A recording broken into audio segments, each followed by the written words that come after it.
जय हिंद दोस्तों एक और नई वीडियो में आपका बहुत बहुत स्वागत है। यहाँ पर हम यूपी पेट 2023 के लिए आज एक टॉपिक लेकर के आए हैं जो कि है एवरेज या औसत का। तो दोस्तों आज हम इसमें औसत के सारे टाइप के क्वेश्चनों को लगभग कवर करेंगे। ठीक है, कुछ फार्मूले देखेंगे। तो चलिए वीडियो को शुरू करते हैं। दोस्तों औसत का फार्मूला लगभग सबको पता होगा कि क्या होता है। औसत बराबर होता है राशियों का योग बटे राशियों की संख्या। अब राशियों का योग जो भी देगा, चाहे तो क्रिकेट के खिलाड़ियों का रन पूछ रहा हो, चाहे तो प्राप्तांकों का औसत पूछ रहा हो, या कुछ भी जो भी राशियाँ होंगी वो जितनी भी होंगी उनका सबका योग कर लेंगे और जितनी उनकी संख्या होगी उनसे हम भाग कर देंगे। ठीक है, तो हमारा औसत निकल आएगा। सिंपली ये क्वेश्चन, ये एक फार्मूला होता है। अब देखिए यहाँ से एक फार्मूला बनता है कि राशियों का योग, अगर इसके नीचे 1 मान ले और उसे क्रॉस मल्टीप्लाई कर दें तो राशियों का योग बराबर होता है औसत इसका, और ये राशियों की संख्या का गुणा हो जाएगा। औसत गुणे राशियों की संख्या। दोस्तों इस फार्मूले पे बहुत सारे क्वेश्चन एग्जाम में आते हैं और बहुत सारे क्वेश्चन बनते हैं। अभी हम ये सारे डिस्कस करेंगे। नीचे सारे क्वेश्चन लिख रखे हैं तो वो हम वहाँ पे निकालेंगे। दोस्तों एक सिंपल सा क्वेश्चन हमने यहाँ पे पहले लिया है। ये दे रखा है 9, 13, 12, 0, 8 और 7 का औसत मान क्या होगा। देखिए ये सिंपली औसत का क्वेश्चन है। तो औसत बराबर क्या हमने बताया, राशियों का योग बटे राशियों की संख्या। अब ये राशियां दे रखी 1, 2, 3, 4, 5, 6 राशियां दे रखी। ठीक है, तो राशियों का योग करना है। तो अगर हम यहाँ पर सिंपली कहें कि औसत मान क्या होगा, इसका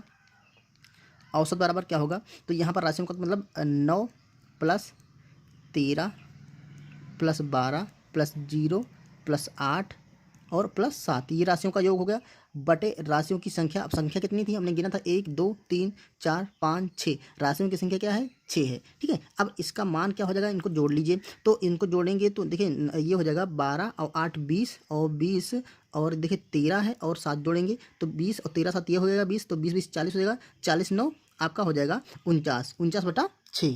तो यहाँ पर हम 49 बटा 6 कर देंगे। अब इसे हम कैलकुलेट कर लेंगे, 6 से काट देंगे तो ये होगा 6 8 48, बचेगा आपका 1, तो 10 हो जाएगा। 6 कम 6 बचेगा 4, 0 हो जाएगा तो 6 6 36, फिर से 4 आ जाएगा तो ये देखो 8.166 आएगा। तो इसका जो औसत मान हो गया, अगर हम कहें कि एवरेज मान क्या हो गया, ये हो गया आपका 8.166। ये होगा सिंपली आसान सा क्वेश्चन जो एवरेज का होता है। अब चलिए और इसके डिफरेंट टाइप के क्वेश्चन को देखते हैं। देखिए यहाँ पर जो क्वेश्चन है, एक खिलाड़ी के 5 पालियों का औसत रन 20 है और यदि उसने 4 पालियों में क्रमशः 14, 30, 40 और 10 रन बनाए तो 5वीं पाली के रन की संख्या ही निकालनी है। ठीक है, देखिए यहाँ पर हमने क्या बताया था, राशियों का जो योग होगा, या इसको सिंपली राशियों का योग कह लेते हैं या टोटल योग कह लेते हैं। टोटल योग क्या होगा, राशियों का योग बराबर होता है आपका औसत गुणे उनकी संख्या। तो राशियों की संख्या कितनी, 5 पालियां हैं, तो जिसको हम राशि में 5 पालियां हैं तो 5 से मल्टीप्लाई करेंगे। औसत इसका है 20, तो 20 को मल्टीप्लाई करेंगे तो राशियों का कुल योग आ जाएगा वो 20 25 100, यानी कि उसके जो रनों का या औसत मान जो 20 था तो रनों का जो टोटल रन होंगे, ठीक है, वो 5 पाली में जो टोटल रन होंगे वो 100 हो जाएंगे। ठीक है, अब उसने कहा है कि क्रमशः 4 पालियों में, उसने पहली 4 पालियों में 14, 30, 40 और 10 रन बनाए। तो जो 4 पालियां हैं, ठीक है, 4 पालियों का जो योग होगा, पालियों का जो टोटल योग होगा वो बराबर कितना हो जाएगा। देखिए ये 14 प्लस 30 प्लस 40 और प्लस 10, तो ये टोटल मान कितना होगा, देखिए 40 और 30 70, 70 10 80, 80 और 10 90, 4 94, तो ये हो जाएगा आपका 94 रन। ठीक है, तो जो 4 पालियों के टोटल रन हो गए 94 हो गए और ये 5 पालियों के 100 रन हो गए। तो आपको आसानी से दिख रहा होगा कि जो 5वीं पाली जो इसमें जुड़ी नहीं है, यहाँ पे 5वीं पाली की जिसकी बात कर रहा था, वो 5वीं पाली के रन की संख्या कितनी हो जाएगी, इनका 100 से हम 94 पालियों का घटा देंगे, सॉरी 94 रन 100 रनों से घटा देंगे कि ये 5 पालियों के टोटल रन है, ये 4 पालियों के टोटल रन है, तो इसमें से घटा देंगे तो आपका जो अंतर आने वाला है वो 6 आने वाला है। यही दोस्तों उसने 5वीं पाली में 6 रन बनाए थे। ठीक है, तो इसका हम आंसर 6 टिक कर सकते हैं। ठीक है, देखिए सेम उसी फार्मूले पर आधारित है। यदि 8 संख्याओं का औसत 14 है और 6 संख्याओं का औसत 16 है तो शेष 2 संख्याओं का योग क्या होगा। ठीक है, जो शेष 2 बची, देखिए यहाँ पर 8 संख्या है, पहले क्या देखा, 8 संख्याओं का जो औसत है वो 14 है और फिर उसने 6 संख्याओं का औसत कितना है, 16 है। तो इसमें से देखिए 2 संख्याओं का यहाँ पे डिफरेंस, 2 संख्याएं इसमें छूट गई हैं। ठीक है, तो 2 संख्या जो छूट गई हैं उनका योग पूछ रहा था कितना होगा। तो ये सिंपली क्या होता है, 8 संख्या जो टोटल योग होगा वो कितना होगा, 14 8 112, तो ये 112 हो जाएगा। और यहाँ पर 16 और 6 को मल्टीप्लाई करें, 16 जो औसत है, 6 संख्याओं का जो औसत है वो 16 है, तो 6 संख्याओं का जो टोटल योग होगा तो 16 छक्का 96, तो ये 96 हो जाएगा। अब 2 संख्याओं का जो संख्याएं इसमें जुड़ी हैं इसमें नहीं जुड़ी हैं तो हमें क्या करना, सिंपली इनको घटाना होता है, इनको घटा देंगे तो देखिए इधर 12 और इधर बचेगा आपका 96, 4 12 4 16, तो ये आपका आंसर आ जाएगा 16। तो जो 2 संख्याओं का जो योग होगा वो 16 होगा। दोस्तों इसी क्वेश्चन में, इसी टाइप से क्वेश्चन में पूछता है 2 संख्याओं का औसत क्या होगा। तो जब 2 संख्याओं का औसत की बात करेगा तो 16 को हम कितने, 2 संख्याएं हैं, 16 को 2 से डिवाइड कर देंगे तो तो आपका कितना आ जाएगा, 8 आ जाएगा। तो दो संख्याओं जो शेष बची दो संख्याएं हैं उनका औसत कितना आ जाएगा, 8 आ जाएगा। अगर योग पूछ रहा है तो 16 आंसर है, अगर औसत पूछ रहा है तो उसको हम 2 से डिवाइड करेंगे। अगर 3 संख्या बच रही है तो 3 संख्याओं से डिवाइड करें, 3 संख्याओं का औसत जो ही आएगा वो आपका आंसर हो जाएगा। ठीक है, देखिए अगला क्वेश्चन है 10 परिणामों का औसत 53 है। यदि गलती से 45 को 54 लिख गया हो तो सही औसत क्या होगा। देखिए कहा है 10 परिणामों का औसत कितना है, 54 है। उसने कहा है गलती से 45 की जगह 54 लिख गया है। तो देखिए औसत पूछ रहा था, सही औसत क्या होगा, सही औसत क्या होगा। देखिए जो एवरेज उसको बताया है वो है आपका 53। अब सोचिए जब 45 की जगह 54 लिख गया है तो क्या बन गया है, ज़्यादा जुड़ गया है। 45 होना चाहिए था लेकिन जुड़ा है इसमें 54। तो कितना ज़्यादा जुड़ गया है, यहाँ पर जुड़ा है 45 और 9 ज़्यादा जुड़ गया है। मतलब उन्होंने जो एवरेज होगा वो 9, उसमें जो टोटल योग आएगा वो 9 ज़्यादा होगा। ठीक है, तो देखिए दो तरीके से लगा सकते हैं। या तो आप क्या करिए, इस 53 को 10 से मल्टीप्लाई करेंगे तो ये देखिए 53 और 10 से मल्टीप्लाई करेंगे आप इसको, तो टोटल जो योग बनेगा वो 530 बन जाएगा। ठीक है, अब 530 में हमें क्या करना है, 9 घटा देना है। 530 में से हम 9 घटा देंगे क्योंकि 9 हमारा ज़्यादा जुड़ गया है ना, तो 9 घटा देंगे तो ये बच जाएगा आपका। देखिए 9 माइनस करेंगे तो यहाँ पर बचेगा आपका एक बचेगा, यहाँ पर बचेगा आपका 2 और यहाँ पर बचेगा 5।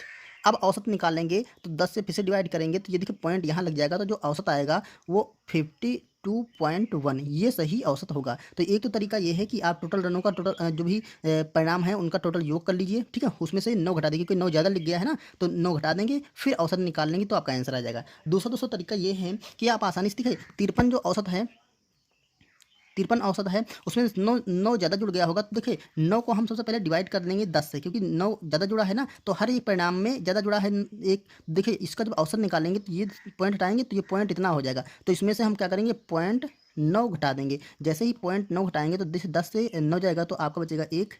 ठीक है, और यहाँ पर बचेगा 2, यहाँ पॉइंट लगा देंगे, 2 बचेगा तो यहाँ पर आपका 2 लिखेंगे, यहाँ पर 5, तो ये 52.1 आ जाएगा। तो चाहे आप पैसे निकालेंगे चाहे आप पैसे निकालेंगे, दोनों तरीके से हमने आपको बता दिया, आंसर आपका 52.1 आ जाएगा। ओके, एक क्वेश्चन इस टाइप से आता है, यदि 8, 7, 12, 16 और x का औसत 9 है तो x का मान क्या होगा। दोस्तों ऐसा आएगा कि कई संख्या दे देंगी और उसमें एक x दे देगा, उनका औसत दे देगा इतना है, तो x की वैल्यू निकालने के लिए बोलता है। तो क्या होता है, सिंपली जो फार्मूला हमारा है औसत बराबर राशियों का योग बटे उनकी संख्या, तो उसी में लगाएंगे। तो देखिए औसत यहाँ पर 9 है तो 9 बराबर क्या हो जाएगा, राशियों का योग करेंगे तो राशियों का योग आप लिख लीजिए 8 + 7 + 12 + 16 + एक्स बटे राशियों की संख्या कितनी है, देखिए 1, 2, 3, 4, 5, राशियों की संख्या 5 है। तो आप क्या करिए, इनको अलग जोड़ लीजिए और इसको इसके जो वन माने क्रॉस मल्टीप्लाई करेंगे तो 9 को 5 से मल्टीप्लाई करेंगे तो राशियों का योग क्या होता है, औसत बराबर सॉरी राशियों का योग होता है औसत गुणे राशियों की संख्या, तो औसत और राशियों की संख्या गुणा हो जाएगा। अब इनको जोड़ लीजिए तो यहाँ देखिए, यहाँ पर 16 और देखिए 12 और 8 20 और 20 और ये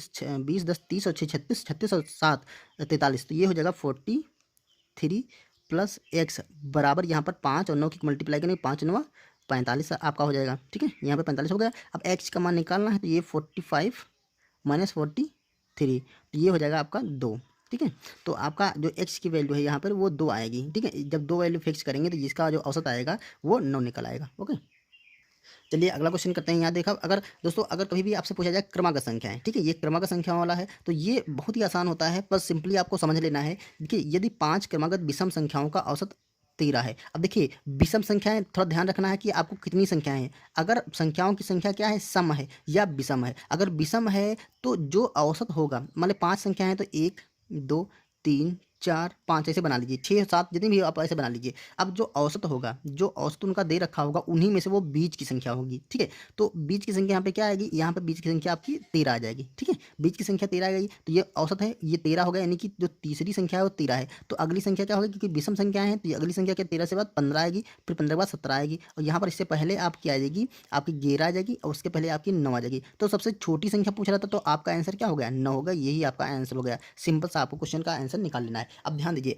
अगर यहाँ पर कहता कि क्रमागत विषम संख्याओं का औसत इतना है, अब यहाँ पर 5 की जगह अगर यहाँ पर 6 क्रमागत हो संख्या होती, 6 क्रमागत संख्या होती तो आंसर बीच में, क्योंकि बीच में तो कोई नहीं था, क्योंकि 3 इधर हो जाती, मान लेते 6 होते 3 इधर आती। ठीक है, 3 इधर और 3 इधर आती, तो बीच में कोई संख्या नहीं पड़ती, तो बीच का औसत कैसे होता। तो आपको तो यहाँ पर जो औसत दे रखा होता वो आपका सम संख्या दे रखा होता। ठीक है, जब कभी भी संख्याओं की संख्या यहाँ पे सम होगी तो औसत सम में आएगा। जब सम संख्या एक आएगी तो इन दोनों के बीच की संख्या आती। ठीक है, इन दोनों के बीच की संख्या आती, जो भी संख्या यहाँ पे देखिए 13 और 15 के बीच 14 आती, तो यहाँ पर औसत 14 दे रखा होता है। ठीक है, मोस्टली हम बताना ये चाहते हैं कि अगर संख्याओं की संख्या सम है, तो जो औसत होगा तो दो जो बीच में जो संख्या आएंगी दो, उनके बीच की संख्या दे रखा होगा। ठीक है, तो जैसे यहाँ पर औसत दे रखा 14, तो आप जानते हैं 14 के बाद 15, 17, 19, ठीक है, ऐसे आती है। और यहाँ पर क्या आता है 13, 11 और 9 ऐसे करके आता है। ठीक है, चलिए अगला क्वेश्चन करते हैं कैसे।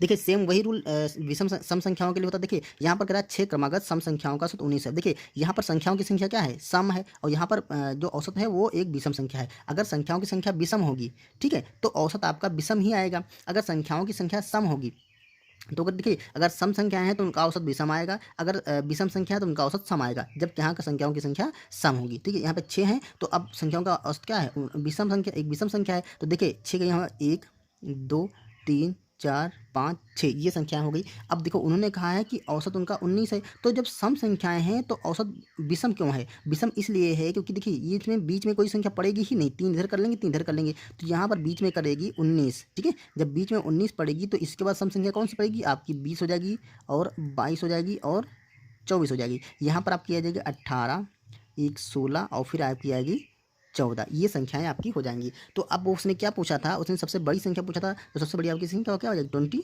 24 आपका आंसर आ जाएगा। ठीक है, तो इस तरह से आप ध्यान रखिए कि अगर संख्याओं की संख्या यहाँ पर जैसे 5 पूछता तो ये विषम संख्याओं की संख्या होती है, मतलब 5 पूछता तो संख्याएं आपकी एक बीच में आती, तो इसे जो सम संख्याएं जो भी संख्या होती है उसी में से कोई ना कोई हो जाती है। ठीक है, जो हम बताने की कोशिश कर रहे हैं आई थिंक वो आपकी समझ में आ गया होगा।